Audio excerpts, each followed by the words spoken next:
Our tradition, do you know what it is? This, the first one is of negation. You have to negate, it's nothing worthy of worship. La ilaha. Unconditional, that's it.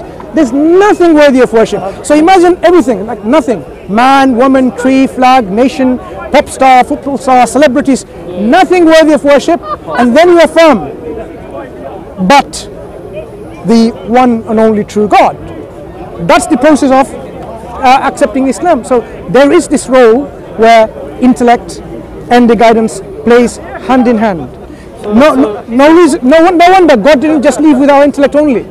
He sent prophets and messengers and gave them guidance too in the form of scriptures. Okay, but the thing is, you're saying that you're basically saying that everyone's intellect, if they're exposed to the teachings of the Quran, everyone's intellect should automatically think that's I didn't say everyone. I said the sound intellect. Sound. Sound intellect. Or so if I consider myself someone who has sound intellect, my intellect should automatically tell me that this. You can ask yourself. My point is this: you were brought up, or I don't know if a lot of the Muslims on this earth today were brought up in a Muslim family. They were brought up believing. Being taught those values their whole life. I've been brought up maybe being taught different values my whole life. That doesn't necessarily mean I'm not an individual with sound intellect, but my sound intellect might still tell me that everything in the Quran is not correct and is not something I should follow. So how do you just to expand on this? Say someone who worships an idol and says, look, I use my intellect all the time. That's why I got a good job, I got a good friend or a husband or a wife, and I have all this properties and money and successful. They'll say I'm using the intellect. But using the intellect soundly in the matters of the reality, in the matters of your belief about Creator and so on, have they been using it? This is what we demonstrate here, that that's not the case. Yeah? If someone is really sincere, truth-loving, and uses the intellect properly, even though they worshipped an idol, after discussion and understanding and reflection, they will say, yeah, it makes sense. Why they will say that? Because that's the sign of the sound intellect. You'll see many people, they'll say, yes, it makes sense not to worship an idol, but this is my religious tradition. Or I try to focus on it because I can't imagine God in any other way, so I have to concentrate on something. It's a focus point. So they're trying to justify it. But if you really delve into it, any belief system which is not in congruence or in conformity or in harmony with the true belief system, your intellect will reject it. Polytheism, tritheism. There's so many people that believe so many other things. So you're basically saying, why is our truth more truthful than someone else's? Because I mean, what proves us more than everyone else? Why? Basically, I'm like, I don't understand the idea that of someone. So what if I don't have sound intellect? What if I'm someone that's if under your belief? Very good question. Very good question. Very good question. Very good question. So if your intellect is somehow incapacitated, meaning you don't have the ability. So are you basically saying everyone? No. You have to hear me out, Warren. Either someone is totally unable to use their intellect. There are many people like that. Okay, it could be a medical condition, for example. If you're unable to, then you are not accountable. If you're totally insane, clearly you cannot use your reason whatsoever, you are not accountable. There are many people in the Islamic tradition understanding of things, the pen has been lifted. They cannot be accountable because they are not able to use their reason and intellect. But the difference is, if you have a person who has the ability but does not use it, they will be questioned on why did you not use it? Did they not come to you? And they will say, yeah, but we didn't use our intellect. Then they will have no excuse. Because if you had the ability to use your reason and you do not use it, you will be held accountable for that. Because if you had used it, you would not have believed in such and such and ended up in such and such worse destination. That is the Quranic teaching. If you have the ability and you haven't used it, then you are accountable for it. Because God didn't give you a brain just to find who's the best beautiful girlfriend or a wife, and that's it. There is a higher purpose of our mind, to find out the reason why here we are in this cosmos. Because I may not have been here in this reality. There are millions and billions of people. Why me as well? Does it matter if I didn't exist? Nothing will change if I didn't exist. But why am I independently existing? Because I am important in God's creation. I have a reason why I'm here. That means I need to find out why am I here, where I came from and where am I going. If I didn't use my intellect for doing this, then I cannot have an excuse in the day of judgment saying, oh, I was too busy with my studies and with my work, with my pastime, with my football, with my soap operas, whatever. It would not be an acceptable excuse.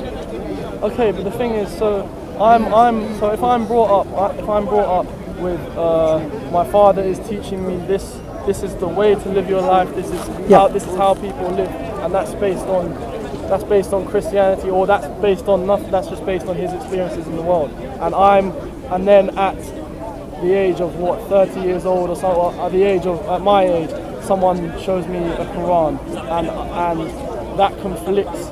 What's in the Quran is conflict with what I'm taught. How am I if my intellect is formed by my upbringing and formed by what I've been taught my whole life, and that's what I see as logic.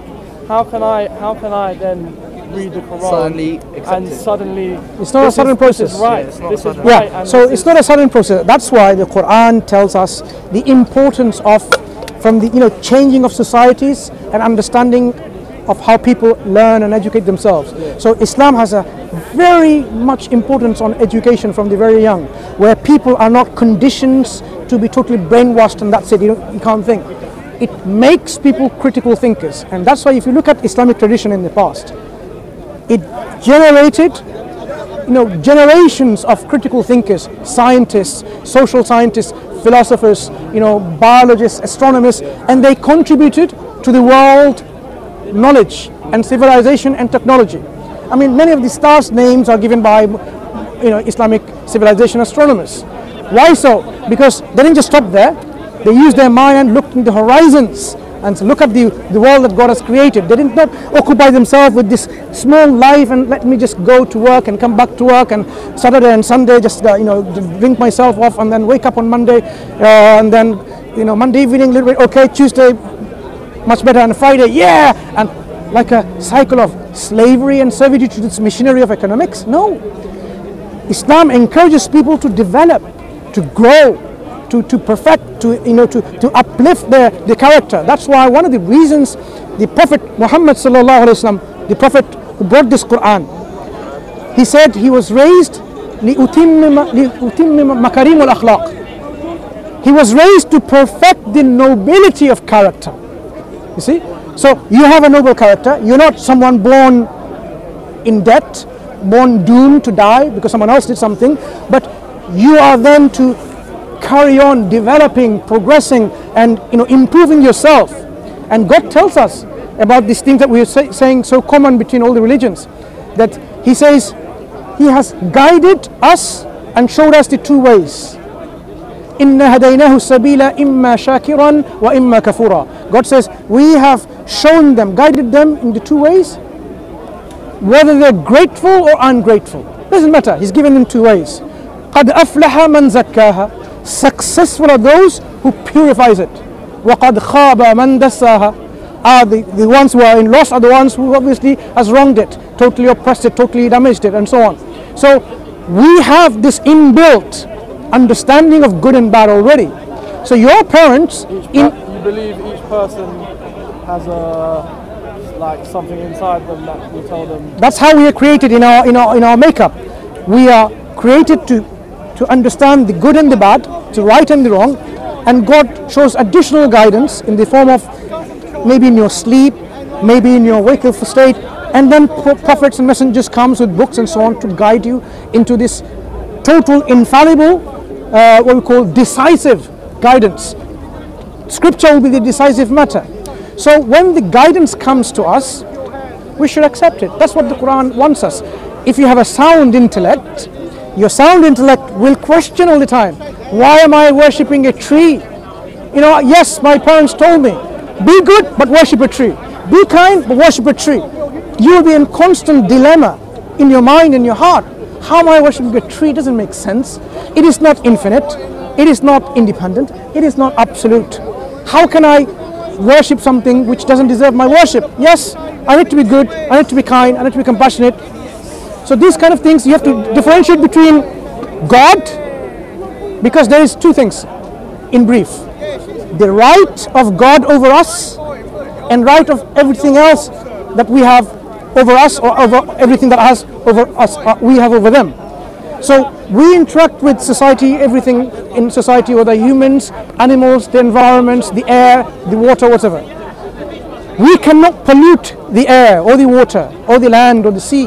We cannot destroy vegetation and crops and so on and so forth. We cannot create all these pollutions. We cannot harm the animals, other creatures, let alone human beings. We're not talking about human rights, we're talking about environmental rights. We're talking about animal rights. We're talking about vegetative rights or vegetation rights. But there is more important to that, the right of God. Have we given the right of God what is due to God? Have we surrendered and submitted our will with all our love, with all our intent, with all our sincerity and truthfulness to God alone, and says, yes, we will follow what you ask us to follow because you're the one who created us? Or are we become the slaves to our culture, our nation, our fashion, our friend, our boyfriend, our girlfriend, whatever? A lot of people have become slaves to their own desires. They go for taking, the best watch, the best clothes, the best shoe, best this, best that, the most expensive, the most, the branded.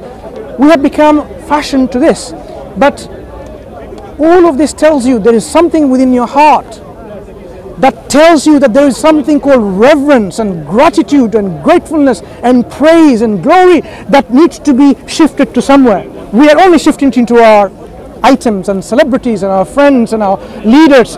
God is saying, no, direct all of this, the ultimate praise and glory and thank belongs to the one who created you. If you were in problem, you were in trouble, you had an accident, she gave you to save your life, blood, kidneys, whatever, would you not be grateful to her? You would. It's a natural response. God gave you all of that. God gave you all of this, and yet should we not be grateful to God, thankful to God for what God has given? That is the essence of worship, where you are thankful for all that God has given you, and then you accept why you are here, and you follow the guidance, and you live your life accordingly. If you do that, then in the hereafter awaits for you success, bliss, joy, happiness, paradise, Jannah. If you don't do that, you become a rebel, an arrogant, stubborn individual, and say, I know it's true, but I'm going to reject it. That's what we're talking about, kafir. Yeah? Reject it, then the consequence is not going to be that you will go to heaven and paradise and place of joy and happiness. There's another place God has created for those arrogant, stubborn rejectors. That's the place of torment, place of punishment and suffering, where it will never end, forever and forever. And God reminds us constantly, don't go there. Don't follow the steps which will lead you to that place. Rectify yourself. Remove yourself from wickedness, bad actions, sinful actions. Once you do that, it will be easier for you than to accept the truth. The moment you're engulfed in so much badness or evilness or whatever, it becomes impervious for the good to come to you. Prophet Muhammad ﷺ said, it's like a place in our body called the heart. If you commit a sin, a black spot forms on it, like there's a black spot on it. If you do another sin, another black spot. Imagine people commit all these bad actions. The more you do, it becomes, all these black actions, eventually it becomes such that it becomes impervious, like there's no way guidance can go to your heart. Guidance wants to come, but because sin has made this heart totally impervious to any guidance. There are people who have made themselves like that. That is why God constantly asks us to reflect and get back in repentance. You know what happens? What happens? Just to finish this point, and we'll return there, God willing. when we make, when we realize this, is when something befalls us, a calamity, a suffering, we wake up. God help us, God save us. You're in a ship, the Titanic, and it's sinking. And you're saying, oh God, I'll be good, please help me, please rescue me, I'll be good. They don't pray to Santa Claus, Tony Blair, Superman, what are all the cartoon characters, Wonder Woman, Spider-Man, whatever. None of them will do, because they know this is a fiction of the imagination. None of them can help them. They return to God. Then when you're about to die, So God gave us this time period, says, look, before you die, you have to use your mind, your intellect, your reasons to understand His revelation, His guidance, follow it, accept it. That's very good for you. If you don't, at the moment of death, when you say, I believe, it will not be accepted over. Pharaoh, you know the story of Pharaoh in the Quran. Pharaoh, he was chasing Prophet Moses, peace be upon Prophet Moses and upon all the prophets. He didn't want to believe. He declared himself to be the God most high on earth. And when Moses parted the Red Sea and crossed with his people on the other side, Pharaoh realized that. He was following it. He said, I'm going to follow it anyway. Supernatural, whatever. And then the water engulfed them and his army. And he's about to drown and about to die, and says, God, I believe. God says, what? Al-an? Now? No. It will not be accepted. Believe at the moment of death, when the reality hits you, is not going to be accepted.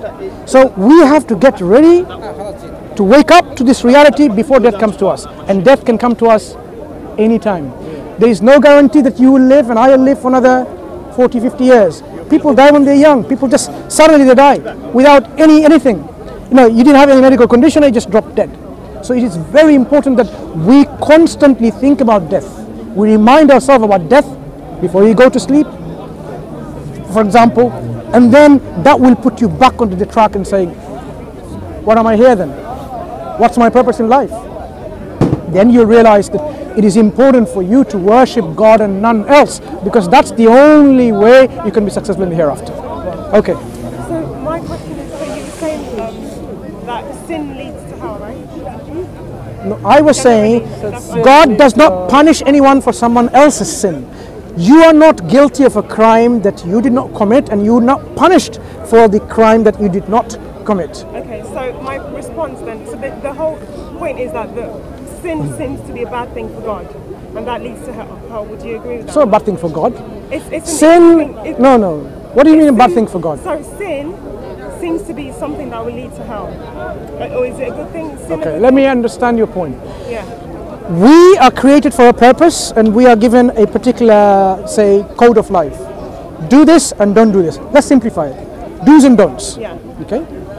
If you don't do the things that God says don't do them, so you're following God, do those things that God asks you to do, and you're following God, and you have the correct belief, then you become recipient of God's mercy of going to paradise. If you don't do those things, you rebel against God, then you are transgressing against God's, transgressor. So when you transgress against God, that